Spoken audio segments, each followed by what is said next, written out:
Эфир Абхазского телевидения продолжается. Вы смотрите информационный выпуск Амшикшара. Здравствуйте. Сегодня в выпуске. Правительство как инструмент решения социально-экономических задач Бадра Гунба дал Кабмину множество конкретных поручений.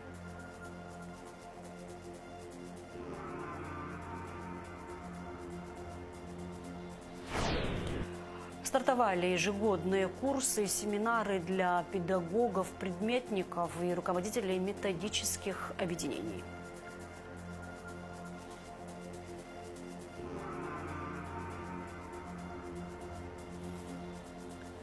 Фильм абхазского сценариста Алисы Габля получил одну из главных наград фестиваля дебютного кино «Короче».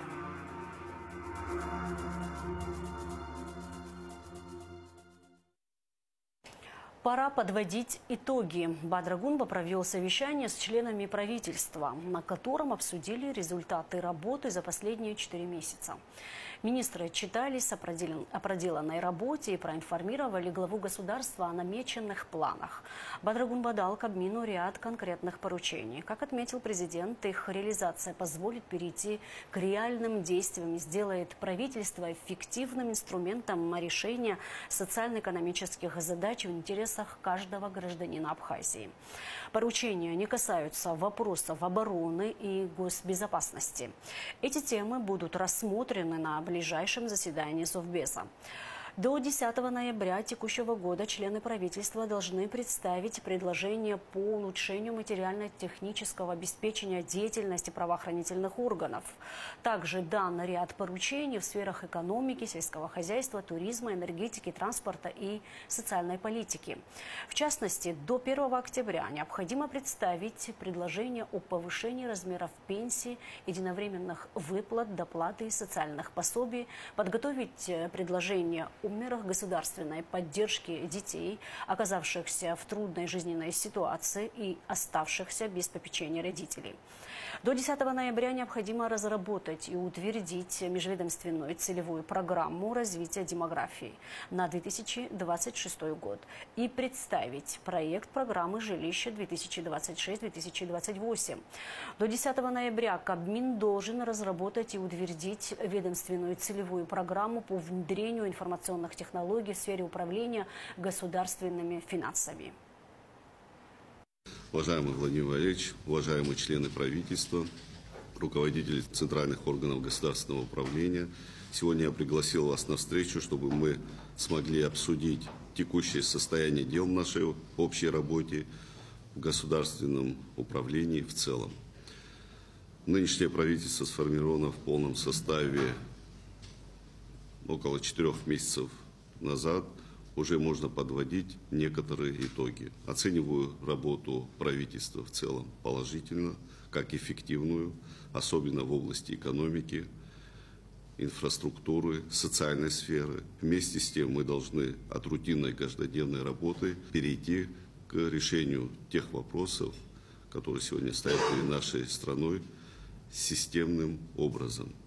Кабинет министров – главный орган исполнительной власти, который несет ответственность за социально-экономическое развитие страны, благополучие граждан. В ходе сегодняшнего заседания будут даны определенные поручения Кабинету министров, которые носят конкретный, измеренный и привязанный ко времени характер. Их реализация позволит перейти к реальным действиям, сделав правительство инструментом решения социально-экономических задач в интересах каждого гражданина нашей страны. Отмечу, что данное поручение не затрагивает сферу обороны и государственной безопасности. По этим направлениям чуть позже мы проведем заседание Совета Безопасности, на которых будут приоритетные поручения даны, определены направления по этим направлениям. Поэтому 2 вопроса по обороне и безопасности будем обсуждать в рамках Совета Безопасности. Расширенный репортаж с совещания смотрите в нашей сегодняшней программе. Президент Бадра Гунба подписал указ о назначении выборов в органы местного самоуправления. Выборы состоятся 8 ноября 2025 года. 22 человека пострадали в ДТП 26 августа в Гагре. В аварии столкнулись экскурсионный микроавтобус и ВАЗ-2107. 4 пассажиров, среди них 2 детей, получили травмы разной степени тяжести. Остальным 18 пострадавшим помогли на месте, и они отправились домой. Подробности происшествия рассказал начальник УГАИ Абхазии Дамей Авицпа. 26 августа 2025 года в 19:45 на республиканской трассе Псо-Ингур на 30-м километре в Гагрском районе произошло дорожно-транспортное происшествие. Гражданин Абхазии 70-го года рождения в пути следования при выполнении маневра поворота налево не убедился в своем маневре и допустил столкновение с автомобилем Mercedes Sprinter. После чего все пассажиры Мерседеса Спринтер, 22 человека, было доставлено в ЦРБ Гагрского района, была оказана первая медицинская помощь, после чего в больнице оставались 4 человека с различными травмами, переломами, жизни ничего не угрожает. По данному факту собран материал и передан в следствие УВД по Гагрскому району. Как сообщили в Минздраве, детей, пострадавших в ДТП, доставили на лечение в Сочи. Один из них находится в тяжелом состоянии, 2 в состоянии средней тяжести. Министр здравоохранения Эдуард Будба лично контролирует ситуацию и регулярно информирует руководство страны о состоянии пострадавших. Делегация из Абхазии во главе с министром иностранных дел Олегом Барцыц провела встречу с представителями международной организации АДыГ-ХАСЭ в Сирии, объединяющей этнических абхазов, адыгов, абазин, черкесов и представителей других братских народов. Были рассмотрены дальнейшие шаги по укреплению взаимодействия с абхазо-адыгской диаспорой, возможное направление сотрудничества и развития отношений, акцентируя внимание на культурных и социальных проектах, которые могут быть реализованы совместно. В Министерстве обороны подвели итоги подготовки войск за последний месяц. Мероприятие прошло под руководством министра обороны Владимира Ануа с участием заместителей министра обороны, начальников управления, отделов и служб, командиров воинских частей, организаций и учреждений оборонного ведомства. В ходе подведения итогов рассмотрены результаты оперативной, мобилизационной и боевой подготовки. Особое внимание обращено на поддержание боевой и мобилизационной готовности, воинской дисциплины и правопорядка в войсках. В августе органы военного управления, воинские части, подразделения, учреждения занимались согласно плана подготовки на 2025 год. Основными задачами на август ставились не допустить снижения уровня боевой и мобилизационной готовности органов военного управления, воинских частей и подразделений. Отработать документы мобилизационного плана, плана применения вооруженных сил Республики Абхазия, своевременно и качественно выполнить план боевой подготовки. За отчетный период выполнено. В период проведения многонациональных военных учений НАТО Angel Spirit 2025, которые завершились 6 августа, специально назначенные силы и средства вооруженных сил нашей республики отслеживали обстановку в оперативно важных районах. 1 августа усилено несение службы дежурными силами и средствами противовоздушной обороны. Организовано взаимодействие с главами администрации районов города Сухум по вопросам совершенствования базы мобилизационного развертывания, уточнены мероприятия территориальной обороны и сориентированы о предстоящих оперативно-тактических учениях. Проводились практические занятия по развертыванию и работе участков оповещений, пунктов сборов мобилизационных ресурсов. Проводилась мобилизационная неделя в управлении Министерства обороны, Генерального штаба, воинских частей, военных комиссариатах. В Абхазском драматическом театре состоялся юбилейный вечер, посвященный 85-летию основательницы, художественного руководителя Государственного молодежного театра, народной артистки Абхазии Софы Агума и десятилетию со дня создания Государственного молодежного театра. Поздравить Софу Агума и коллектив театра пришел президент Бадрагунба, а также ее коллеги, друзья и поклонники ее творчества. В фойе драмтеатра была развернута фотовыставка. Софа Агума сыграла более 70 ролей на театральной сцене и более 20 в кино. Помимо актерской работы, она перевела на абхазский язык множество произведений мировой классики. Ее важным достижением стало открытие актерского отделения на филологическом факультете АГУ в 1999 году. Именно его выпускники позже составили основу труппы молодежного театра, который открылся благодаря ее неустанным усилиям. В этот торжественный вечер теплые слова и поздравления звучат от любимых учеников актрисы, которые делились со зрителями самыми яркими и важными моментами из ее жизни. Заместитель министра культуры Динара Смыр зачитала указ президента о присвоении Софе Агума почетного звания «Заслуженный работник Высшей школы Абхазии». За заслуги в педагогической и научной деятельности, значительный вклад в подготовку высококвалифицированных специалистов присвоить почетное звание заслуженный работник Высшей школы Республики Абхазия Агума Софье Хинтрюговне, доценту кафедры изобразительного искусства Абхазского государственного университета, президент Бадрагунба.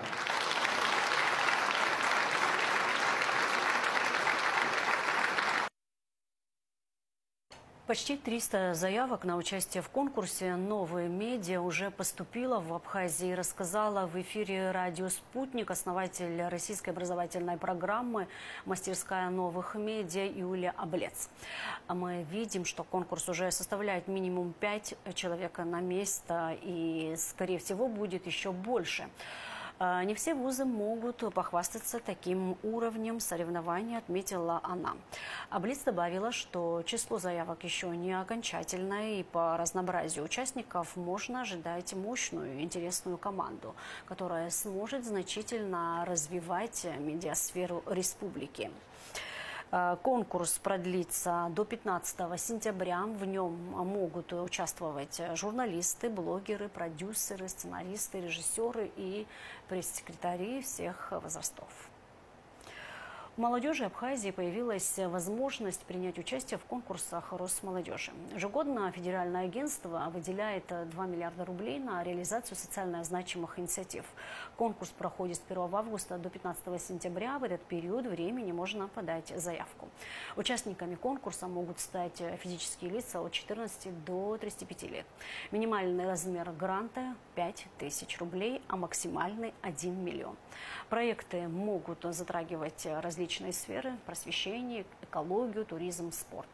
Каждый проект оценивается по 10-бальной шкале членами экспертного совета. Руководитель Росмолодежи Григорий Гуров обратился к молодежи Абхазии с призывом принять участие в конкурсе, не бояться регистрироваться и верить в свои силы. Всероссийский конкурс молодежных грантов Росмолодежь проводит с 2020 года. По поручению президента России Владимира Владимировича Путина правительство Российской Федерации внесло изменения в порядок реализации конкурса грантов Росмолодежи, и теперь появилась возможность у абхазской молодежи наравне с российскими гражданами участвовать полностью в конкурсах. Мы можем конкурс проводить как в очном, так и заочном формате. То есть у нас объявляется конкурс, и нужно зайти на сайт Росмолодежи, зарегистрироваться в информационной системе и подать заявку. Можно в заочном формате. Также можно приехать на какое-то из событий, как правило, это форумы, которые аккредитованы Росмолодежью, и там можно в очном формате поработать с экспертом, рассказать о своем проекте и заявка может быть одобрена. С точки зрения формирования такого единого молодежного пространства, взаимопонимания, культурных обменов, взаимодействия ребят из Абхазского госуниверситета с другими университетами России, студенческого сообщества, взаимодействия детского актива, движения первых с ребятами из Абхазии. То есть для нас просто это важно, и поэтому и грантовый конкурс, он единый. Если говорить про возможности для абхазской молодежи, мы бы рекомендовали, наверное, такой формат попробовать формирование молодежных команд и по подаче заявок на реализацию каких-то событий, мероприятий или проектов муниципального уровня или республиканского уровня по линии спортивных событий, по линии молодежных мероприятий, по линии культурных обменов, наиболее популярные номинации. В Гулревском районе завершены масштабные работы по укреплению русла реки Мачара, направленные на защиту прибрежных территорий и объектов инфраструктуры от разрушительного воздействия паводковых вод. Проект был реализован по инициативе районной администрации, обратившейся к руководству страны с просьбой о помощи в решении проблемы, усугублявшейся с каждым годом. На место работы выехала Гундашова.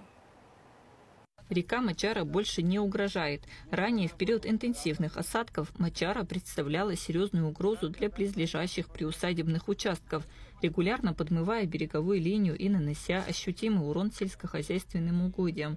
Особую тревогу вызывала близость к реке подстанции ЛЭП, стабильное функционирование которой критически важно для энергоснабжения всего района. Разрушение берега в непосредственной близости от подстанции могло привести к серьезным перебоям в электроснабжении и создать опасность для населения. Беспокойностью у администрации Гулревского района вызвала ситуация с состоянием реки Мачара, а именно ситуация с подмыванием течением опоры ЛЭП, а также приусадебных участков жителей села. В связи с этим глава администрации Гулревского района Харазия Саид Геннадьевич обратился к руководству республики с просьбой о решении данной проблемы. На сегодняшний день все работы завершены, работы проводились качественно и своевременно. Хотелось бы выразить большую благодарность руководству республики за оказанную поддержку, а также управлению капитальным строительством за оперативную работу. Выполнение работы взяло на себя управление капитального строительства Абхазии. Была укреплена береговая линия протяженностью 900 метров. Особое внимание уделено участку, прилегающему к подстанции ЛЭП, где создана усиленная защита от размыва. В результате проведенных работ удалось стабилизировать русло реки и предотвратить дальнейшее разрушение береговой линии. Это обеспечит защиту приусадебных участков и подстанции ЛЭП от негативного воздействия паводковых вод. Нужно отметить, что ранее столь масштабных работ здесь не проводилось, и ситуация ухудшалась с каждым годом.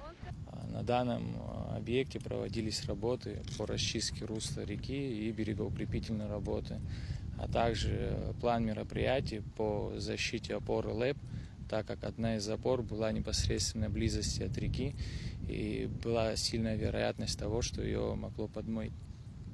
Протяженность участка составляет 800 метров, шириной 50 метров. Сметная стоимость объекта составляет чуть более 15 миллионов рублей. И данный объект финансировался за счет резервного фонда президента. На период проведения работ замечаний к подрядной организации не было. Работы были выполнены качественно и в срок. Завершение работ по укреплению русла реки Мачара стало важным шагом в обеспечении безопасности и стабильности жизни в Гулревском районе. Это яркий пример эффективного взаимодействия местной власти и руководства страны в решении насущных проблем населения. Гундашова, Рамо Камки, Абхазское телевидение. Ход ремонтных работ на въезде в Сухум проверил глава столицы Тимур Агрба. Уже заменено 120 метров полотна и уложено 380 квадратных метров брусчатки. Также облицовали бордюр, который предварительно нарастили в высоту. Планируется продолжить работы по благоустройству тротуаров в сторону города до поворота на Старый поселок. Мэрия запланировала и замену фонарных столбов на въезде в город. Кроме того, проведут озеленение участка. В следующем году планируют реконструировать площадку на въезде. Архитектор уже работает над проектом. Также решается вопрос с заторами на участке дороги на въезде из города в районе Республиканской больницы. 120 метров полотна заменили, 380 квадратных метров брусчатки уложено. Также облицевали бордюр, который мы нарастили чуть выше ради безопасности, ради того, чтобы интенсивное движение и транспорт в чрезвычайном положении не попал на пешеходную зону. Планируется высадить деревья и кустарники. Деревья озеленить, получается, зеленой изгородью, огородить тротуарные зоны. Далее мы хотим заменить все фонарные столбы, которые на въезде в город. Также планируем площадку реконструировать на въезде в город. Так, но это уже в следующем году. Архитектор уже проектирует. И планируем продолжить в сторону, значит, города. Вот такие работы мы проведем до поворота на Старый поселок уже в следующем году. В первой столичной школе стартовали курсы и семинары для учителей-предметников и руководителей методических объединений общеобразовательных учреждений Абхазии. Мероприятие проводит Министерство просвещения ежегодно в преддверии нового учебного года. Целью данных семинаров является обмен знаниями между учителями и методистами. В здании Сухумской средней школы номер 1 собрались учителя столичных и районных школ Абхазии. В их неустанной работе важна каждая деталь. От выбора подходящих методик до создания вдохновляющей атмосферы в классе. Учитель – это не просто транслятор информации, но и архитектор личности, способный разглядеть в каждом ребенке его уникальный потенциал. Он поддерживает, направляет, мотивирует, помогая преодолеть трудности и поверить в собственные силы. Именно поэтому постоянное самосовершенствование – неотъемлемая часть профессионального пути педагога. Участников семинара поприветствовали и пожелали плодотворной работы министр просвещения Хана Гунба и начальник управления общего, среднего и профессионального образования Майя Цибулевская. Мы должны помочь учителю прийти в класс с начала учебного года, то есть 1 сентября, с уже готовыми ответами. И, конечно, программа разрабатывалась с учетом того, что мы показываем обновленный учебный план, где те вопросы, которые были, допустим, в течение года, да, по отдельно взятой сетке, мы имеем возможность на них дать ответ, как ведомство. Плюс ко всему, программа создается таким образом, чтобы учителя, которые придут в школу, имели ту на руках информацию, которая бы обновила их работу. Участие в семинарах, мастер-классах позволяет не только обогатить свой арсенал новыми приемами и технологиями, но и обменяться опытом с коллегами, почерпнуть свежие идеи и вдохновения. Это живой процесс, в котором рождается истинное мастерство, позволяющее сделать обучение не просто эффективным, но и захватывающим приключением для учеников. Такого рода семинар в таком формате проводится впервые, обсуждаются основные насущные проблемы, которые имеются в учебном процессе, обсуждается программа подготовки, какие есть проблемы в районах и так далее. Конечно же, этот формат очень полезен, и я думаю, что он даст хорошие результаты.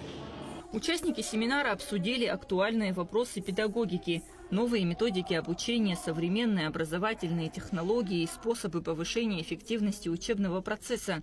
Особое внимание было уделено вопросам подготовки к новому учебному году, планированию работы и анализу результатов прошедшего.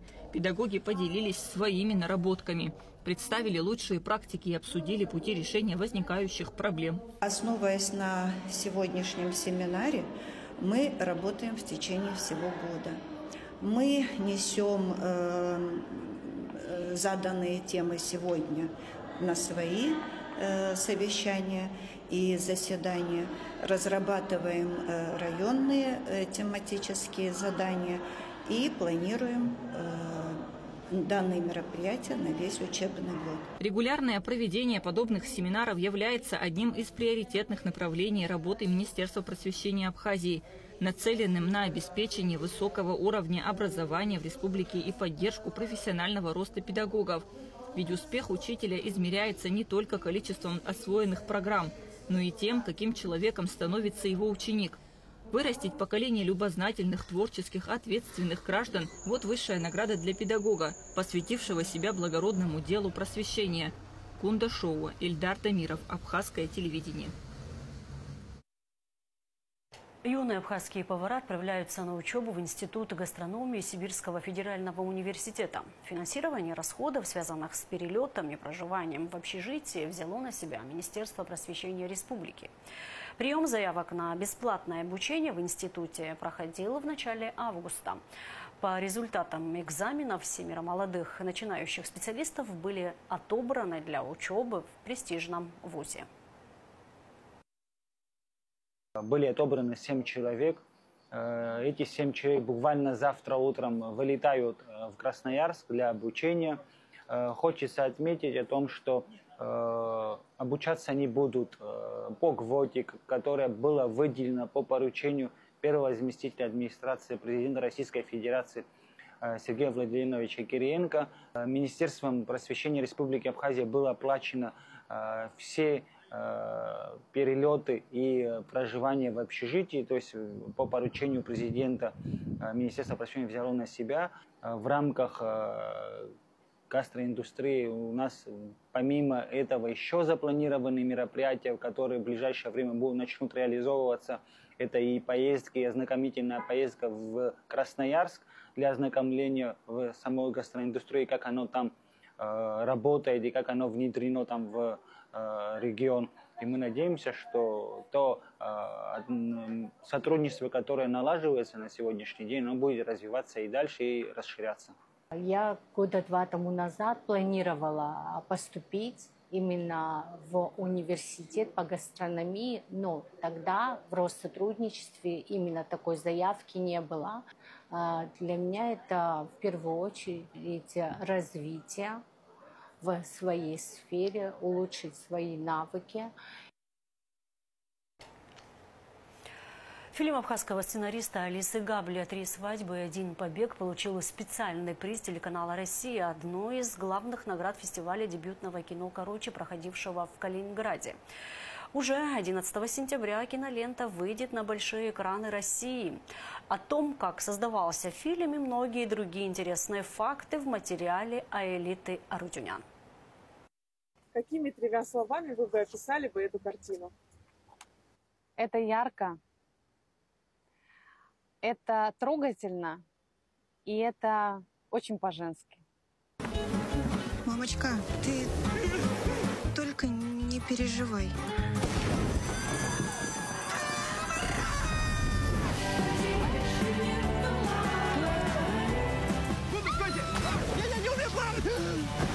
Задорная история о мечте. 3 свадьбы и 1 побег. Фильм, который затянет с первых минут и перенесет зрителей в деревню и познакомит с главной героиней, хулиганкой Амрой, и другими героями из села Хуап.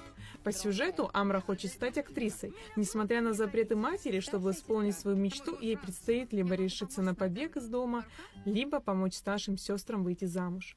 Алиса Габли по первому образованию журналист, но ее интересы, связанные с работой сценариста, формировались на последних курсах журналистики. Загоревшись сценарным делом, она поступила в ВГИК. Алиса рассказывает, драфтов, то есть версий сценария, было около 10. На момент реализации история сильно изменилась, но идея родилась еще во время учебы. Это был мой дипломный сценарий. Посвятила я его деревенской комедии, потому что сама я была и есть представительница села Тамыш. И очень много лет вообще провела в деревне. То есть я очень хорошо знаю деревенскую жизнь. Несмотря на то, что как бы я всегда проживала на две страны, то есть я была и в Москве, и в Абхазии, но деревенский быт, деревенская жизнь, я как-то ее впитала вот очень в детстве, и у меня накопилось очень много сценарного такого материала художественного, и я решила, что именно этому я посвящу свою дипломную работу. Сценарий собран из детских воспоминаний Алисы и опирается на семейные истории, но сюжет не отражает конкретную биографическую историю, однако в нем присутствуют живые характеры. Например, в нашем роду у нас была тетя, которая действительно была очень талантливая артистка с рождения, просто невероятно смешная, очень способная к актерскому мастерству.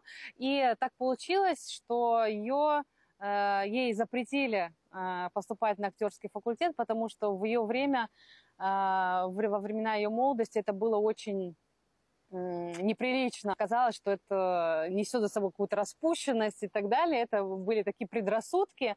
И она осталась артисткой до конца своих дней. Не став ею, на самом деле, она веселила всех окружающих. Фильм снят в стиле советского комедийного кино и рассчитан на семейный просмотр. У нас очень интересная мама, да, мама Нуца, да, которая... Я думаю, абхазские женщины себя очень здорово узнают, посмотрев на роль Инги Аболдиной и то, как она играет. В фильме хулиганили, показали классную деревенскую жизнь, какая она есть, без прикрас, со всем колоритом абхазским. Впервые фильм показали на фестивале дебютного короткометражного кино «Короче». И сразу успех. В категории «Дебют» кинолента получила специальный приз телеканала «Россия-1».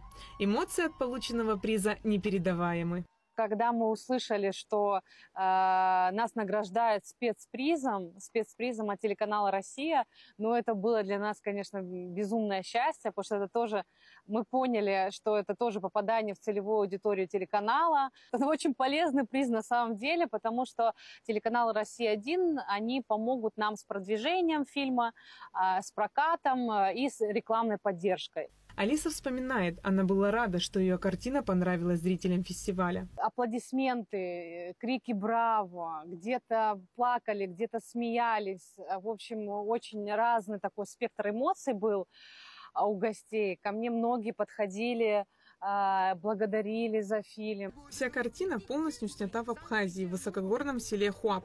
В фильме приняли участие российские и абхазские артисты.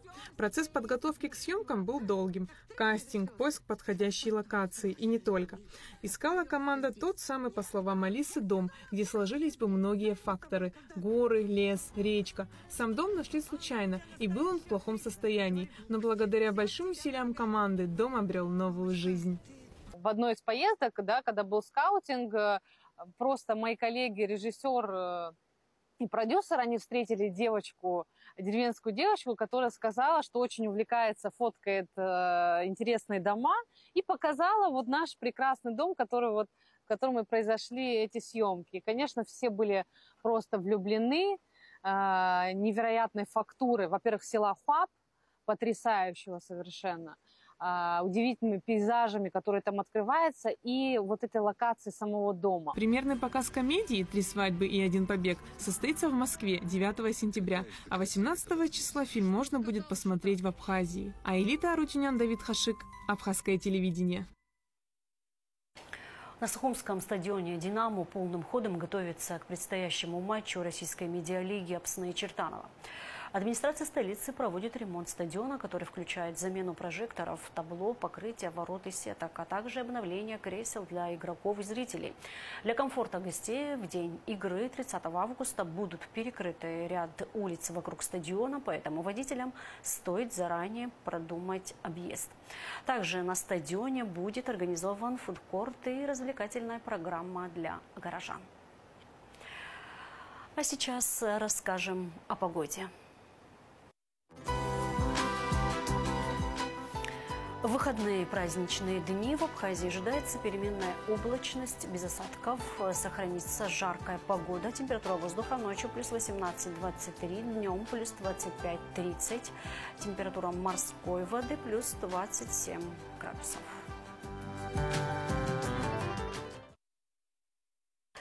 На этом наш выпуск завершен. Я желаю вам приятных выходных и до встречи в эфире.